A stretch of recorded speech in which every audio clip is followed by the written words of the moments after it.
ভাই আজকে কি নিয়ে আসলাম? ভাই আজকে হিট কালেকশন নিয়েছে ভাই। কি হিট কালেকশন আনলেন চায়না ভাই? থেকে ইনপুট করে এমন এক জিনিস আছে যেটা সবার ঘরে প্রয়োজন। ভাই ভাই ভাই আমারও তো লাগবে একটা। কি আপনারও আনছেন লাগবে দেখি? ভাই, ইট পাথর গুঁড়া করবেন তারপর মশলা গুঁড়া করবেন এমন জিনিস। ভাই আজকে গোর বানিয়ে ফেলবো একটা পুরো আরে আজকে বানিয়ে ফেলবো এটি দিয়ে। এই জিনিস আনছি, ইট পাথর গুঁড়া করার পর মশলা গুঁড়া করবেন, বুঝেন না আমার কথা? এই যে খেয়াল করেন, দেখেন কি সবকিছু গুঁড়া করতে পারেন। যত শক্ত তত ভালো, এটার জন্য যত শক্ত দিবেন তত ভালো। ভাই যত শক্ত দিন তত তত ভালো। ভালো। এদিকে আসেন ভাই, খেয়াল করেন। ভাই বিলেট ভাঙার কোনো চান্স নাই উন্নত তো? মানের ব্লেড ভাই, একটা দুইটা তিনটা চারটা পাঁচটা ছয়টা সাতটা আটটা গাড়ে একটা ব্লেড ভাই।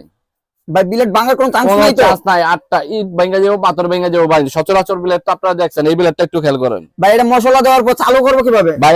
আরেকটা জিনিস দেখাই, দেখেন ভাই এই যে দেখেন ভাই, খোদাই করা চায়না লোগো দিয়ে দিছে ওরা। 100% চায় না হ্যাঁ ভাই, চায়না ওরা লোগো দিয়ে দিছে, এটা অরিজিনাল 100% চায়না। এখন খেয়াল করেন, এদিকে আসেন ভাই। মশলাটা ভিতরে দিলাম, মনে হ্যাঁ, করেন হ্যাঁ, ভিতরে দিলেন। ক্যাপটা আমি যেভাবে লাগাইতেছি এইভাবে লাগাইবেন, ঠিক আছে?